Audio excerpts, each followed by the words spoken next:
Hey guys, it's Carbon Horse Race Down. This one's the 2024 Arkansas Derby and drew a field of 10, got 100 Derby points on the line. Unless you're Bob Baffert can win this race, then you get nothing for it. But nonetheless, we're going to take a look at the field and talk about the winners, losers. And before I get into it, I just want to say that I kind of got a feeling this race is set up to be a trap race and, might not go exactly according to how you think it's going to script up. And I'll just say be a little bit cautious. I'd say I'm probably about a 6.5, 7 out of 10 on this race. And I feel like somewhere some horse is just going to come out of nowhere and mess it up. But nonetheless, we're going to talk about number 7 Muth. And I think he's probably the most, if you want to build your bets around like a trifecta, superfecta, those type you want of horses that I think is most likely to be in the money. I think that would be Muth. And Muth has 3 wins from 5 starts, 2 seconds. He's trained by Bob Baffert. Every time Baffert sends a horse over to Oakland, you really got to pay attention. Throughout the years, he's sent some good ones over.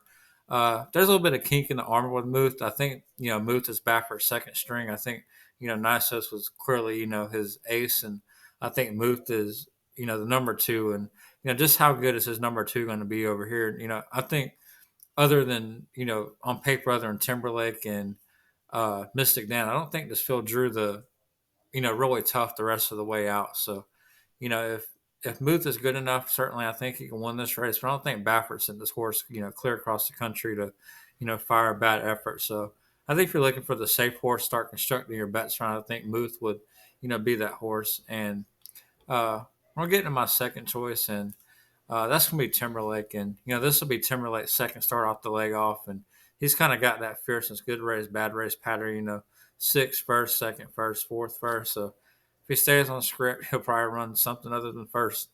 But nonetheless, you got to respect him. Second start of the layoff, you could probably expect a little bit of improvement, or should.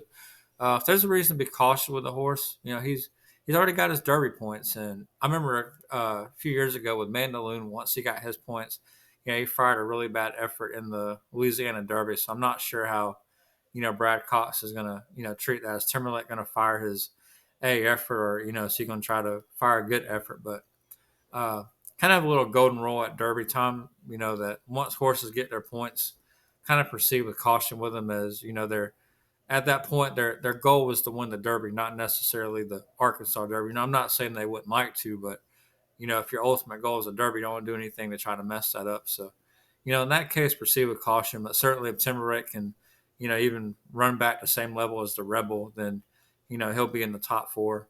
Uh, third choice, and this is going to be a little bit of a long shot. I think that can get in the superfectas. We'll take it.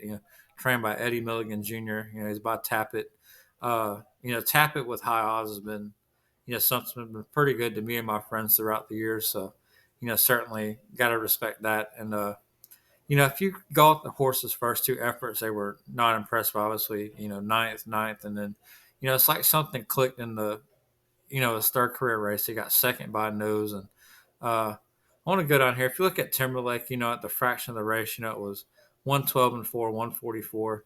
And then if you look for We'll Take It, it was 113-2 at the 6 furlong, and then 145-2. So, certainly coming for home was roughly about the same time. And, this horse is going to, probably come from, mid pack and, try to make his run. And if he can, do that, then he can certainly get a piece at what should be, very good odds. Willis Horton Racing and, Whisper Hill Farms is, a pretty good ownership group to have your back. So I think you gotta respect that horse, and that's gonna be my long shot pick to be in the superfecta for this race.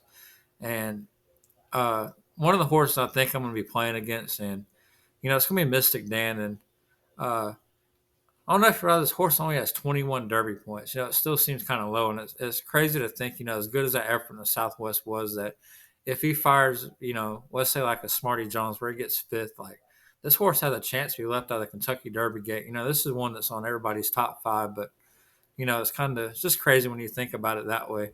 And if he runs back to the Southwest, everybody's running for second in this race. But if he doesn't and he runs back to one of these fifth place finishes, then it kind of makes you like a fool. So you don't know what effort you're going to get. And I'm glad we get one more race between now and the Derby to be able to see what we're going to get out of this horse. But I wouldn't say, he's the most surefire bet of all time. But, you could look like a fool either way you go. You could, bet him to win, and then he loses, and say, well, I should have known that was just a freak effort in the Southwest, or, you could bet him to lose and he wins, and then you say, well, that effort in the Southwest was visually impressive. Why didn't I do it? So it kind of, seems like either way you go, you're set up to lose. But uh, for me, I'm going to personally play against this horse. I'm not going to say I don't respect him. And if you want to bet him for the race, I completely understand why. But you can't play everybody, and you got to, sometimes you got to cut horses that you may not want to. Now, if you're playing like pick fours and pick fives, and you can certainly put, all three of the top contenders in there, then, you know, uh, I'd recommend you do that. But if you're playing just, strictly this race, and, I would just say, proceed a little bit of caution, and if you like him, certainly respect why you're going to bet him. But, that's my analysis of the Arkansas Derby, guys. Thanks for watching. Plenty more to come.